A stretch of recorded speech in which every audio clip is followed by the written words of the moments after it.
Govern News. This is an NBC News special report. Here's Craig Melvin. And a good Monday morning to you. We're coming on the air with some breaking news from the Supreme Court about former President Donald Trump. The High Court just issued a ruling about Mr. Trump's plea for immunity from criminal prosecution for official acts taken during his time in the White House. At the heart of this case, Mr. Trump insists that he cannot be criminally charged for his alleged efforts to block the transfer of power following the 2020 election. And we have to tell you, this is, yes, a historic, complicated decision. Our team of legal experts is going to take an extra moment here to really dive into the High Court's decision so that we can clearly explain what it means. While they do that here, let us turn to our senior Washington correspondent, Hallie Jackson, there in D.C., to remind us all of what's at stake here. Hallie? A lot, Craig, is the short answer to that question. It is both generational and also very specific. It is generational because it's possible that the Supreme Court will now set a new standard for presidential immunity moving forward for history. A legacy move here for generations to come yet, and specifically for former President Trump. It also obviously deeply matters to that federal election interference case against him. What the justices will decide as we are watching our team of legal experts there and correspondents hunched over their laptops sifting through this decision here. And let me explain what's at the heart of this case. Whether what the former president did as it related to the election interference scheme that he's alleged of conducting, were those acts unofficial or official? If they were unofficial, then his attorney concedes he could potentially be prosecuted for those. If they were official, he would, in theory, be immune to prosecution. That's the case that the former president's team is making. So let me give you an example. When the former president calls a private attorney, Rudy Giuliani, who then spread election fraud lies, his own attorney conceded that that would be a private, unofficial act. On the other hand, Mr. Trump calls the head of the Republican National Committee to talk about that fake elector scheme. His attorney insists that that is official. So that is what our team is parsing here. What specifically has the Supreme Court decided here on each of those matters? Now, the former president himself, in a new interview just released this morning that was taped yesterday, is seeming to downplay the impact of the immunity case against him. But remember why this is so critical. It is all about, and I'm talking politically here, it is all about the timing for him. His team is seeking to delay this as much as possible past the November election, because that is the political reality here, that the former president could, in theory, end up back in the White House come January. In theory, he could potentially pardon himself. That is uncharted territory here, so we don't want to get over our skis on that front. But the timing is what is so critical. The judge in this case has said that she would not, in fact, move forward with the trial until about 3 months after this case gets back to her. We've been waiting on this decision coming down, not just on the very last day of the Supreme Court term, but the very last case on the very last day of the Supreme Court term. We know that politically, when the former president faces these legal issues, and they are in the headlines, that he gets a boon as it relates to fundraising. After his hush money conviction, remember, state case, not this case, very different, he raised something like $141 million in the month of May. We are waiting, obviously, to see any reaction from his campaign, Craig. We'll bring it to you as soon as we get it, but I have to tell you, it is my guess that they are doing the same thing that we are doing, looking through this decision, determining how it will, in fact, specifically impact this case against Mr. Trump, Craig. And of course, Hallie, as we're having this conversation, there are a number of members in the Democratic Party just 4 days after that mediocre debate performance, shall we say, already in a panic. One has to wonder what this decision could mean for the sitting president. For that angle, let us bring in now our Meet the Press moderator, Kristen Welker, also standing by for us there in Washington. So, Kristen, what say you to that? Again, I watched your show yesterday. We heard from a number of Democrats expressing myriad concerns about the current administration and the campaign. Any idea how this decision could impact President Biden's campaign come November? Well, so far, we have not seen these legal cases really impact former President Donald Trump's standing. And again, as Hallie says, if the ultimate takeaway here is that the cases that have been brought by Jack Smith are delayed until after the November election, the impact could be that there just continues to be this focus on President Biden, his devastating debate performance. Now, it's worth noting, Craig, 62% of Americans say that Trump should not have immunity for actions that he took while he was in office as president. So that's a little snapshot of how the public sees this case. But again, in terms of the broader polling that we have seen so far, his legal battles have not dragged down his polling. In terms of what is happening inside the president's inner orbit, we know that after that debate performance this weekend, he was at a previously scheduled trip to Camp David. His family was taking photographs with famed photographer Annie Leibovitz. At that gathering at Camp David, they did discuss the fallout from the debate.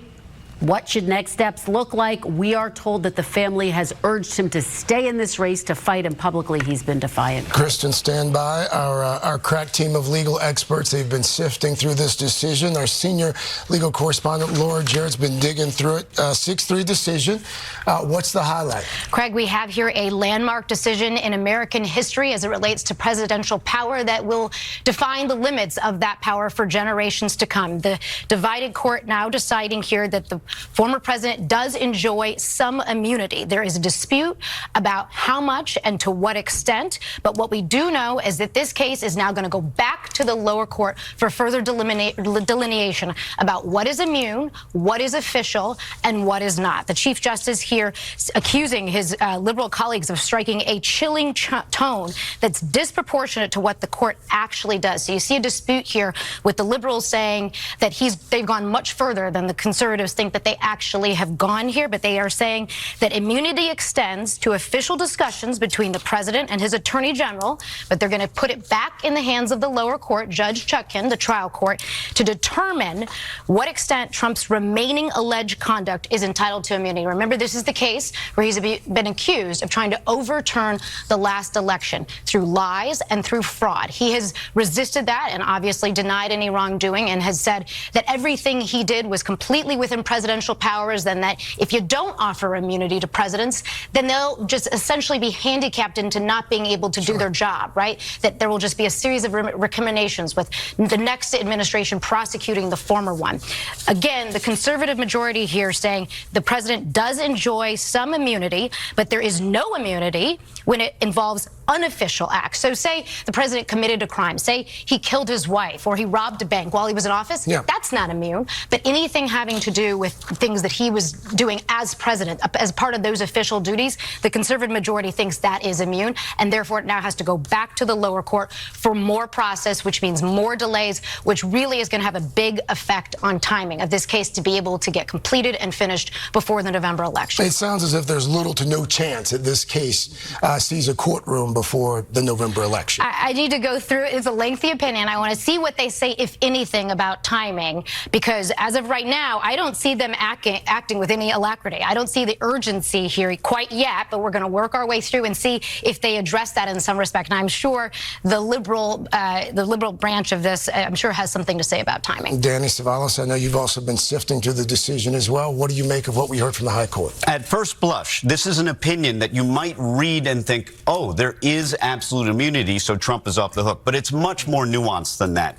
In fact, the court takes a position that was actually conceded by the government on absolute immunity. And it essentially holds that there is a kind of absolute immunity, but only for core presidential functions. And Attorney Dreeben for the government essentially conceded that at oral argument. He didn't call it immunity, he called it something else, an Article 2 defense. But the justices said, look, whether you call it a defense or immunity, it's something. So the court does hold today that there is absolute immunity, but only for those core presidential functions. Think veto power, the pardon power, a very limited set of core presidential powers. Then we go into a second area, which is all other official conduct that is not that core presidential conduct. And for that, I think that's probably the biggest surprise here, is that there is what they call a presumptive immunity for all other presidential official conduct that doesn't fall within those official acts, those core official presidential functions. And then, of course, you have a position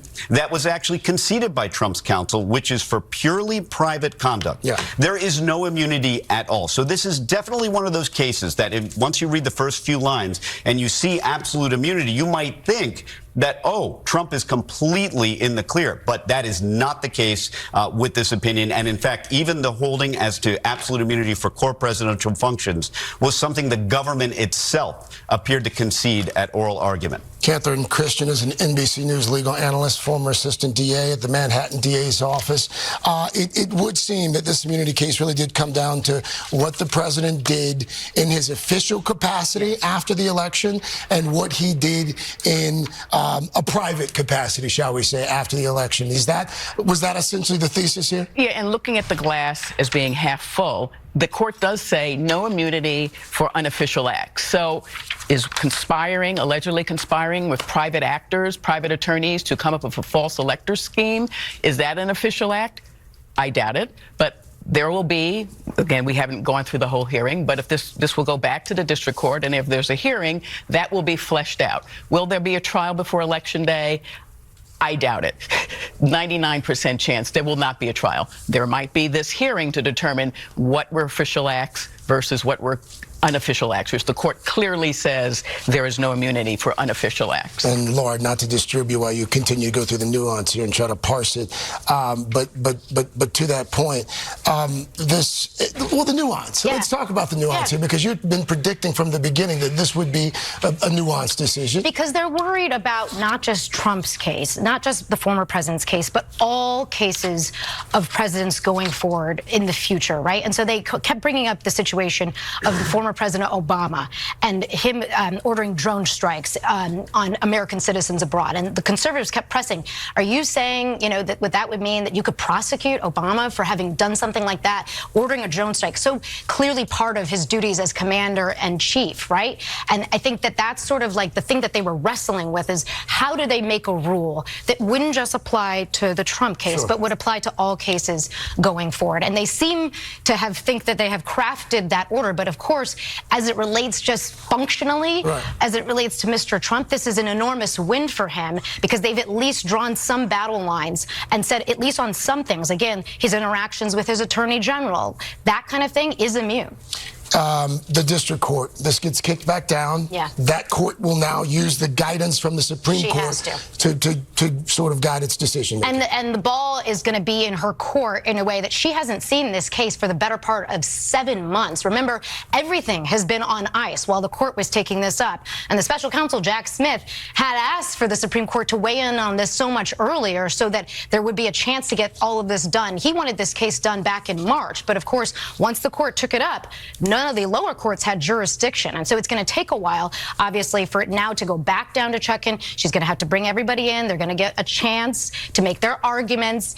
And then even at that point, say, you know, she comes up with a rule on what remains of this indictment, right? And even if it's a little bit, if the former president doesn't like that ruling, he might then try to appeal that. I'm not saying he would win that. I'm not even saying the court would take it up. But he might still try to, again, keep the delays going. Delay being the strategy. All right, stand by. I know you guys are still reading and sifting through. Our senior Washington correspondent, Hallie Jackson, joins me now once again. So, Hallie, I mean, here's the thing. President Biden has made central to his campaign the January 6th insurrection. This idea that re-electing Donald Trump would pose perhaps an existential threat to democracy itself. What does this decision, if anything, do to that argument? It's a great question, Craig, and I'm going to get to it, but I want to get you a little bit of developing news coming into us in literally the last 30 seconds as you were tossed into me here. We are hearing now for the first time from the former president himself on his Truth Social platform. I'm going to read you his full post. It is short. It appears to be a reaction, obviously, to this decision that is out today. He says, "Big win for our Constitution and democracy. Proud to be an American." That's it. Those two sentences. Obviously, this question of whether it is, in fact, a big win for him is one that we are continuing to sift through. It is clearly at least a partial victory, simply based on, as it sounds like, the timing of this issue here. And what's interesting here is what the former president is talking about gets at what we're seeing in this decision itself, the back and forth from some of the justices. For example, the liberals who dissented here, one of them, Justice Sotomayor, says that this decision makes a mockery of the principle foundational to our Constitution and our system of government, that no man is above the law. And you are seeing in some of the liberal dissent this suggestion that the majority gave Donald Trump Trump everything he wanted here. Now, obviously, the Chief Justice is pushing back on that, saying that that is not the case, that the assertion that the former president's team made went far beyond what the court ended up giving him. But the bottom line is this: the former president is interpreting this as a victory.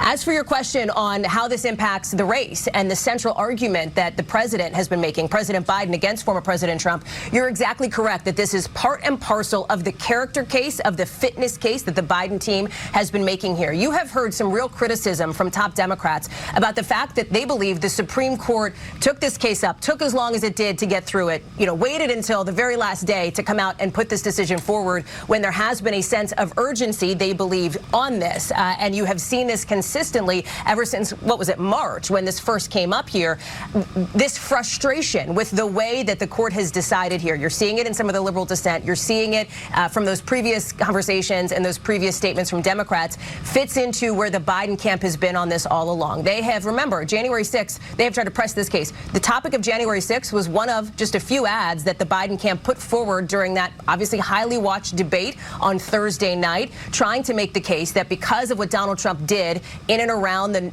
2020 election, in and around the insurrection on the Capitol, makes him disqualified to serve in office. The former president has downplayed this. In that same debate, he essentially talked about the world being respected on January 6th. He has defended some of the people who were arrested for going into the Capitol that day, Craig. I can tell you this. This decision means that that argument, this discussion of January 6th, it goes nowhere in this political campaign moving forward. Keeping in mind, of course, that voters have consistently said it is not necessarily what happened around the election fraud lies that is motivating their vote. It is much more those kitchen table issues like the economy, inflation, and immigration, Craig. Back here in the studio, again, we should note the speed with which our legal team is processing and distilling this information. Quite remarkable from a non-legal guy. How much have we been able to glean from the decision so far, where this immunity, where it ends, the scope and limit of the immunity? Have we been able to glean anything about that? Yes, we can take away broad principles, and you really could divide these into three major categories. And of course, my colleagues will tell me if I'm missing the point on this one. But really, you can say there is core presidential conduct for which there is absolute immunity. And then you have a circle which includes everything else that isn't that core presidential conduct, for which there is what's called presumptive immunity. Let's go back to that core presidential immunity, because there's a lot of really interesting factual determinations in this opinion, even though so much is going back down to the court on remand for determination. Here's an example. You may recall that in the indictment, there's an allegation that Trump met with members of the DOJ in order to allegedly get them to turn or investigate the election to benefit Trump. And he may have allegedly threatened to replace the attorney general with somebody else who would do his bidding. Now, that is a great example, because the court says, look, you cannot look to his motive. As long as he is communicating with members of the DOJ, that is the president's core executive function, and he is immune for that conduct. And folks who may remember those allegations in the indictment, I mean, the circumstances, at least reportedly and as alleged, didn't seem to be investigating an election for the benefit of the election. They appeared to be for the benefit of Trump. And yet the court says that's the kind of thing that, because it falls within the executive's core power, there is absolute immunity. Then they go through other factual determinations. And of course, you asked about the last area, and that would be purely private, not official conduct. And there is no immunity whatsoever for that. But in sending this case back down, they are sending it back down with some instructions and taking away some of the work of the lower court. And one great example of that is right here in the syllabus, that the DOJ communications, that meeting, that's the kind of thing that is core presidential conduct and therefore absolutely immune, even though the circumstances really didn't sound so good for the then President Trump. All right, Danny, stand by. I want to bring in NBC News legal analyst Melissa Murray. Melissa previously served as a law clerk to Sonia Sotomayor. And do stand by for me a second, Melissa, because your former boss, writing and warning in her dissent in part, when the president uses his official powers in any way under the majority's reasoning, he now will be insulated from criminal prosecution presumption. Orders the Navy SEAL Team 6 to assassinate a political rival, immune. Organizes a military coup to hold on to power, immune. Takes a bribe in exchange for pardon, immune, immune, immune, immune. Again, those words written by Justice Sonia Sotomayor. What do you make so far of what you've been able to glean from the decision, Melissa? So I've done a quick pass through the decision, Craig. I don't know that this is entirely neutral. I think everyone is correct that the court has decided here that official actions may be entitled to a presumption of immunity and unofficial actions are not. But this court actually goes a long way to delineate how certain aspects of the indictment against Donald Trump indicate official conduct for which he would be presumptively immune. So, for example, one of the things that the opinion specifically discusses are those conversations that Donald Trump allegedly had with Mike Pence to persuade him to hold up the Electoral College. The court here says that anytime the president and vice president discuss their official responsibilities, they are engaging in official conduct, and therefore those conversations, which apparently, according to Jack Smith, did not have anything to do with official duties, they are nonetheless part of the president's official duties because they occur with someone who is part of his milieu as president, and it is up to the government to rebut that presumption of immunity. So while this is going to go back to Judge Chutkan, and I think that it is exactly right that this will certainly delay the start of this trial, and we likely will not get a trial here, I think it is much more dramatic a sea change than some are allowing. This is essentially saying that anytime the president does something in the scope of the office, maybe even in we assume that it is presumptively official. And Justice Sotomayor is right. That is a huge sea change from what we have had in the past. And I think it is entirely inconsistent with the constitutional principle that the president is not a king. Stand by for me, Melissa, as well. For folks who are watching right now, the right side of your screen, that was the scene that is playing out outside the courthouse there in Washington, D.C. right now. As you can see, a handful of protesters have gathered to protest the 6-3 decision from the Supreme Court that former President Trump is, in fact, immune for some official acts as president, not immune for unofficial acts. Let's bring in Jennifer Mascott. Jennifer is an associate law professor at Catholic University. She also previously served as a law clerk for Justice Clarence Thomas, and before that, she was a law clerk for Brett Kavanaugh before he sat on the High Court. Jennifer, thank you so much for your time as well. What do you make of the decision so far as you've come to understand it, again, as we are in the process of trying to parse through the various nuances?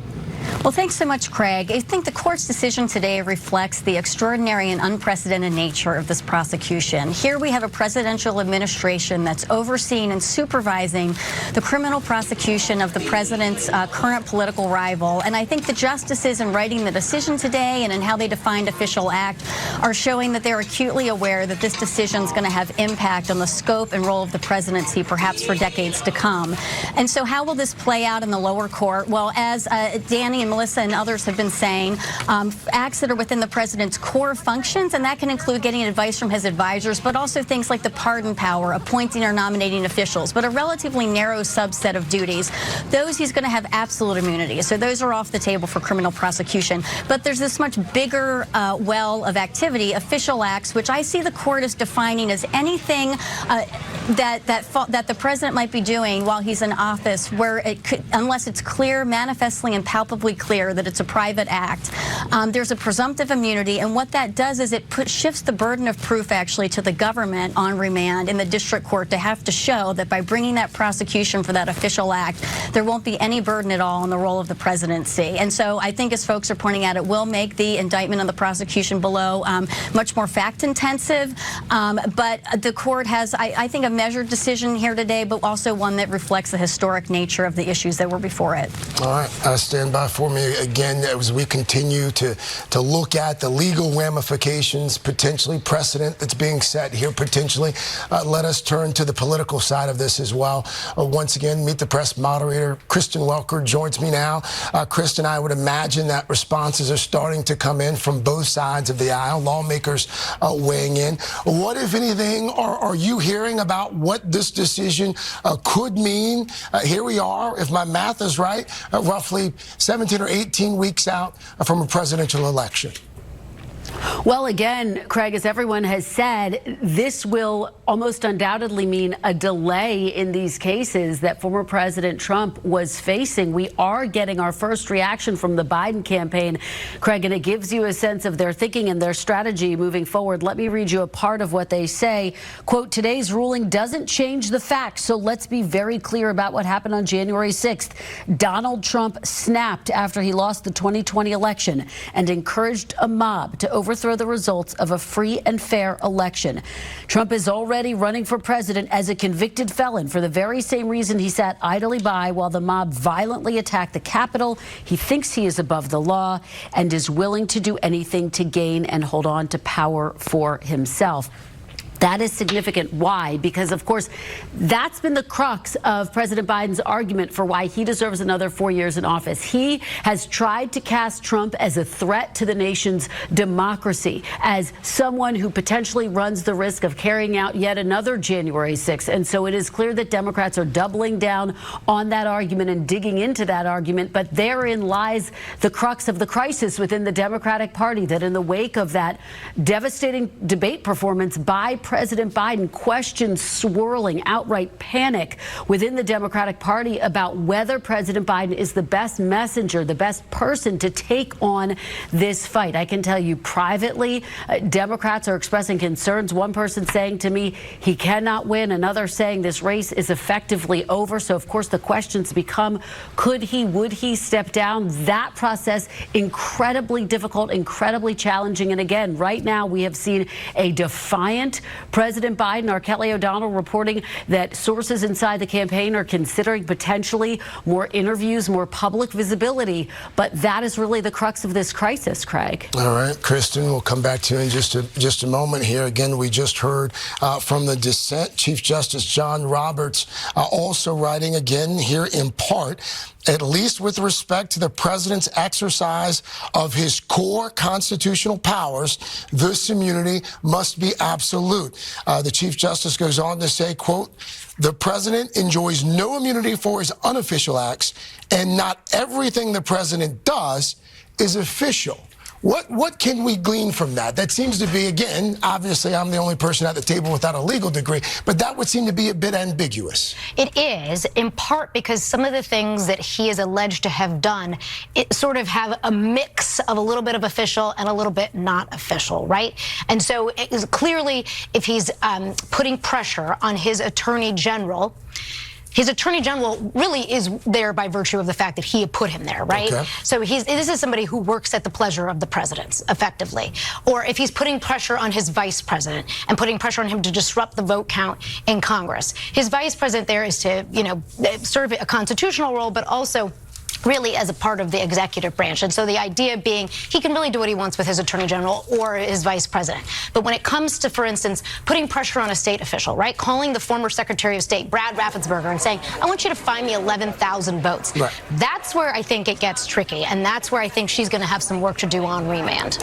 Catherine, we were talking before we came on the air. Again, 6-3 decision here. Once again, falling down ideological lines. Based on what we heard during oral arguments about 2 months ago now, based on what we heard during those arguments, are you at all surprised that the decision itself was 6-3?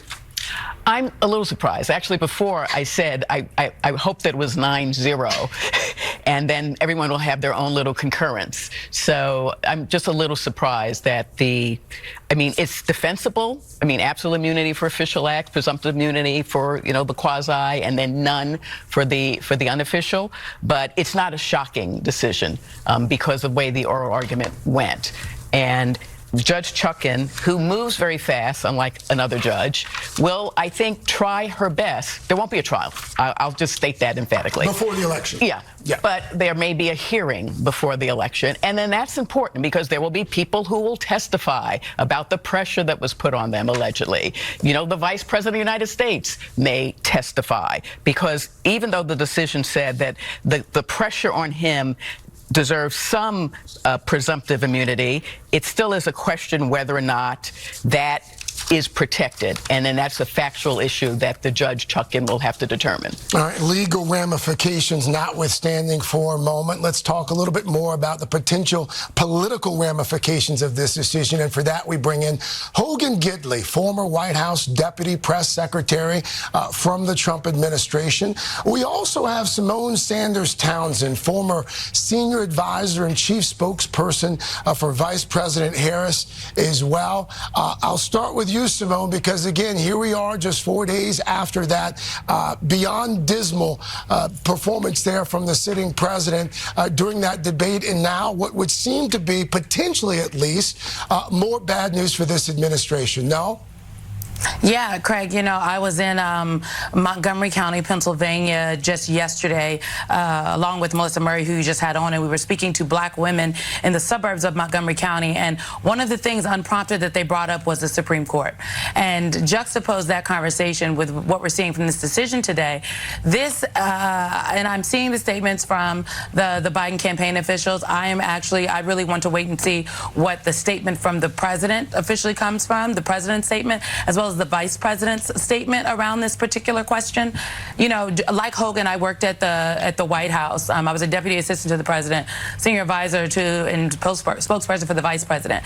And the staff, we are and also the families of the president and the vice president. We all get briefings about ethics and what is legal and what is not legal, and about our positions and how we should not be using our positions in a way that, frankly, is not in line with what we are there to do to serve the American people. And in reading this decision and just scanning it sounds as though, I mean, just the example that is given in the decision about having a meeting with the Department of Justice, regardless of what that meeting was about, that is an official act that is covered. That, to me, flies in the face of the guidance that the staff that work and support the president and the vice president, regardless of whom they are, get. And so I think I'm dismayed and really reading through and looking through the tea leaves from the perspective of someone who used to work in the White House. But politically, I think this just, those voters in Montgomery County, Pennsylvania, they were very well aware of what they felt the Supreme Court had been doing, how they felt it was overreach, and how that was motivating for them this November. Hogan, we heard from your former boss a few moments ago. He put out a statement on Truth Social, starting what I would assume to be quite the victory lap. But here's the thing, Hogan, as you know, in the past, when legal decisions have come down that have not necessarily been favorable for the former president, he has been able to raise a lot of money off those decisions. It would seem as if this decision might make it a little more difficult to do that this time around. No, I don't think so, in large part because of what you talked about off the top with Simone, which is the debate performance with Joe Biden last week, which is so abysmal. Listen, this court case, like so many others, really does have long-lasting ramifications, not just for Donald Trump, but for presidents in the future, and that was outlined by the justices in this opinion. Big win for Donald Trump, I would argue, but also a big win for the American people as well, in large part because of a section there which I noticed where they said, basically a common sense solution here, but they said the presumption of immunity applies to all occupants of the Oval Office. That's important because if it didn't, then attorneys on the Republican side would be billionaires by the end of the year for suing Barack Obama for things he did by droning American citizens or spying on Trump. They'd go after Joe Biden after he got out of office for ignoring law at the southern border as well. They'd go after Bill Clinton criminally for Monica Lewinsky, which never happened. This would be a perpetual system of massive judicial malfeasance for decades to come against former presidents for making those decisions. And one of the things I thought, Hogan, stood out to me... With all due respect, is it fair to compare those aforementioned scenarios to the former president essentially asking an elected representative in the state of Georgia to go out and find me thousands of votes? Is that a fair comparison? Well, let me ask you this. Is it a fair comparison to say asking someone to look for votes in Georgia where they had all types of instances of illegalities, irregularities, anomalies? You think that's not the same as Barack Obama droning and killing an American citizen? I would argue his issue is much worse than was Donald Trump's. So those are the issues that will not now be litigated moving forward because the court has ruled that presidents of all stripes have that presumption of immunity. But in addition to that, I found it fascinating that the conversations between between any president and their advisors and the DOJ was also not admissible in court, and that you could not question or litigate, rather, the motives of the president. Because if you could, then, as I mentioned, every attorney on the Republican side would go after every former Democrat president and say everything they did, by definition, was political, and you should be able to sue them and put them in jail. I think this settles the dust a little bit, and we can move forward knowing that the Constitution and the American people are way more secure now than they were just yesterday. Hogan Gidley, you have been consistent after the appeals court decision was announced. I do recall you saying that you thought the whole thing was bogus on its face. Hogan, thank you. Again, Hogan maintaining there that this is, quote, his words, not mine, a big win for the American people. Is that, objectively speaking, is that a fair assessment? Well, that's a political statement, so I'll just say it's a big win for democracy, and this is how it works. You go to the Supreme Court, you get a decision, and then you have to respect the decision. This is a win for Trump in the sense that we can read this opinion and talk about even the facts that are identified. And I keep going back to that discussions with DOJ example. But no Supreme Court opinion can imagine all the possible factual scenarios that could come up. So now Trump's defense is going to make that argument. And keep in mind that as to the acts that are not core, for which there would be absolute immunity, but the other ones, the other official acts for which there is a presumption of immunity, Trump starts out in the winner's seat at the lower court. And I say that because the Supreme Court is going to require the government to prove it. They have what's called the burden. And you're often taught in the law that whoever has the burden is winning 9/10 of the case. The government has the burden to prove that this conduct is not official and therefore not entitled to immunity. So as Trump heads back down to the lower courts, his mission will be to describe all of the conduct in the indictment as being somehow official. And making that argument is not going to be an uphill climb for them because, again, the burden is with the government. So you can imagine that after this opinion, the Trump team is huddling and saying, how do we frame every single act in the indictment, in any indictment, as possibly tangentially official conduct? Because the court has now said you cannot look into the motive behind the decision. You must look at the conduct itself and say, is it official? I think the real question for Jack Smith is what, if anything, is left of this indictment that's worth prosecuting? His entire project was to get this done before November 5th, because in the event that the former president was to be reelected, Jack Smith goes away. The whole case goes away. It's all gone. And so the sort of rush here, in Jack Smith's view, was knowing that he will be out of a job and this entire case and the classified documents case will be wiped out.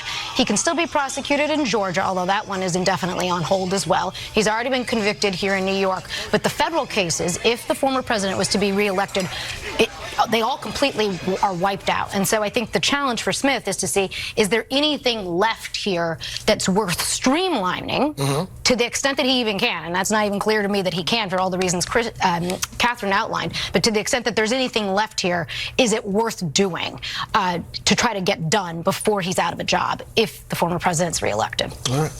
I was going to say, and Trump's lawyers are going to fight to not have this hearing because that would require Trump to sit in a courtroom while he or she could be out campaigning. So you could expect they're going to argue that it should be adjourned. Yeah. All right. Well, big thanks to all of you here in the studio and to all of the other correspondents and contributors and lawyers who have joined me over the last few minutes. Again, for those of you who might just be joining us, in a 6-3 decision, the Supreme Court ruling that former President Trump is immune for official acts as president and not immune for unofficial acts. Of course, the decision will continue to be parsed through and sifted over for the next few hours. But for now, that's going to conclude this NBC News special report. We will have more on our streaming network, NBC News Now, online at NBCNews.com. And, of course, a full wrap-up tonight on NBC Nightly News. For now, though, I'm Craig Melvin. Thank you for watching.